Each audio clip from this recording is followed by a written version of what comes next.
Cameroon, Bandung, Africa, Bandung, to the world, Bandung.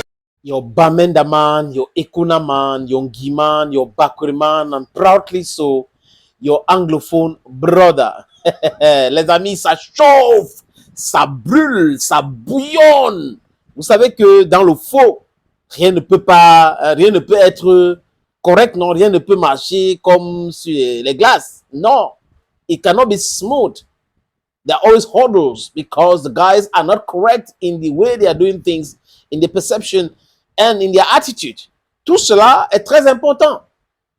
Marc Brice pensait que c'est fini, alors que ce n'est pas encore fini. Les gens qui se sont regroupés là pour combattre Samuel Eto'o-Fils, ils sont en train de montrer leur vrai visage. Et je vous avais dit ici que le combat contre le président de la fédération n'est pas un combat noble. C'est un combat pour de l'argent. C'est de la corruption. C'est des gens qui ne sont pas corrects avec l'argent. Des gens qui ne respectent pas leurs engagements. Vous venez de comprendre maintenant. Ils ont essayé de cacher ça, mais pas pour longtemps. Marc Brice, ce n'est pas quelqu'un de fiable. Je répète, Marc Brice n'est pas quelqu'un de fiable. Marc Brice a signé un contrat avec un agent appelé Chi Ivo. Marc Brice ne veut pas respecter le contrat. Marc Brice était au chômage. Marc Brice était en banqueroute en Belgique. Il devait beaucoup d'argent au fisc belge. Marc Brice a fui la Belgique pour aller se réfugier en Grèce. Chi Ivo est contacté par les autorités camerounaises comme agent FIFA pour trouver un sélectionneur. On lui donne un profil. Quelqu'un qui parle mal, qui est mal élevé, qui peut tenir tête à Samuel Eto'o-Fils. Voilà le profil. Et Chi Ivo fait ses enquêtes et ça tombe sur Marc Brice. Il le contacte, il discute avec Marc Brice. J'ai appris, les amis, des sources sûres, qu'il a discuté avec Marc Brice devant sa femme. Tout le deal était devant sa femme. Le mec a signé. Chi Ivo est donc venu au Cameroun avec Marc Brice. Vous avez vu tout le tapage autour de l'arrivée de Marc Brice. Où la CRTV a fait un live, 4 heures de live pour l'arrivée de Marc Brice. Quelqu'un qui ne vaut pas Sidorf ou Clouvette. Je parle de la carrière footballistique et l'image que les gars représentaient. Mais on n'avait pas vu ça avec Clouvette, ni avec Sidorf, ni avec Paul Oguen et les autres. Vonkel Finke, Hugo Broos qui est plus capé en Belgique que lui. Dernièrement, c'est l'entretien que Tom Seinfeld, ancien sélectionneur de la Gambie, qui est sélectionné aujourd'hui du Mali, a fait. Vous avez écouté. On peut avoir des problèmes avec la fédération. Ça existe en Afrique, gouvernement, fédération. Mais c'est au sélectionneur de savoir qui est mon chef et d'éviter de dire certaines choses. On ne peut pas se rendre compte qu'il y a les caméras allumées et on dit à Samuel Eto'o-Fils que tu as fait quoi en tant que sélectionneur. C'est inacceptable. C'est un Belge qui a dit à cette brocante qu'on appelle Marc Brice, qui est incompétent, mal élevé. Marc Brice est au Cameroun, pas pour le football. C'est pour cette raison que Marc Brice n'arrive pas à respecter même ses engagements. Et comme ça a commencé avec son agent, ça va continuer comme ça. It's going to have a ripple effect. Même avec les hautes instructions, avec ceux qui disent qu'ils sont les grands juristes, philosophes universitaires, ça va arriver là-bas, les amis. Ne vous inquiétez pas. Le faux, c'est comme la brocante. Ça ne dure pas. Ça ne dure pas.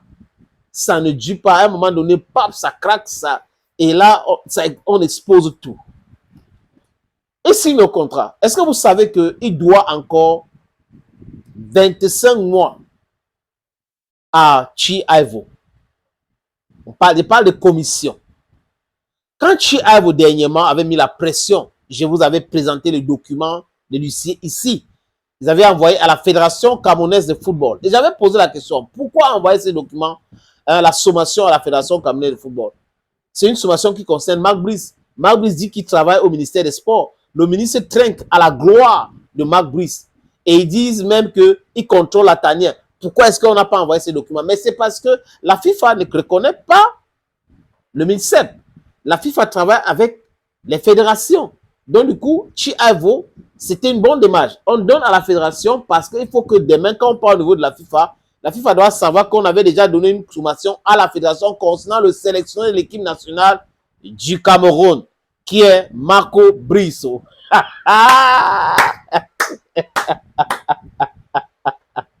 Marc Brice, quand il y a eu cette première sommation, a donné à peu près 11 390 000 à Chi-Avo.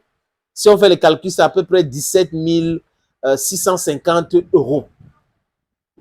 À l'heure actuelle, Ivo est en train de demander 120 000 euros. 120 000 euros à Marc Brice. Marc Brice donne-lui son argent. On parle de 73 millions de francs CFA. Cet argent-là, ça va s'augmenter parce qu'il y a les frais et tout ça, l'avocat et autres qu'on a envoyé à la FIFA. Donc, il faut savoir que Marc Brice va payer peut-être plus maintenant. Mais qui va payer? C'est Marc Brice ou c'est ceux qui l'ont invité au Cameroun? C'est une question qui me taraude l'esprit. Mais la réponse est dans la question. That's what we call rhetorical questions.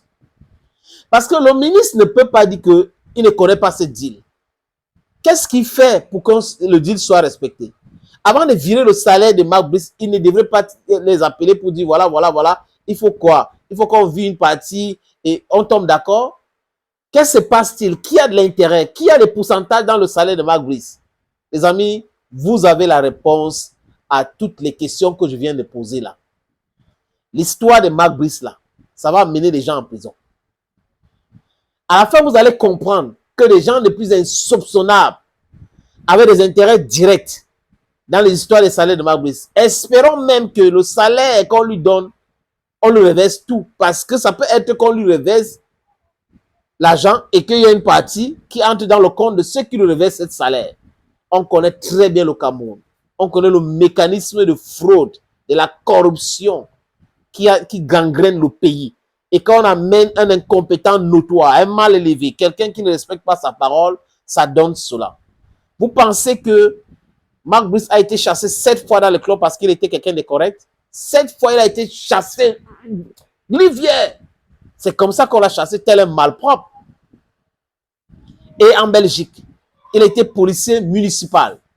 Pourquoi il est parti de la police? Donc, vous avez quelqu'un qui n'arrive pas à respecter ses engagements contractuels. Et vous pensez que c'est quelqu'un de sérieux? Il n'est pas sérieux aujourd'hui, ni sérieux demain. Mais Chi-Avo aussi est en train de payer quelque chose. Lui, il est entré dans cette deal-là pour les intérêts financiers. Aujourd'hui, c'est en train de tourner au vinaigre.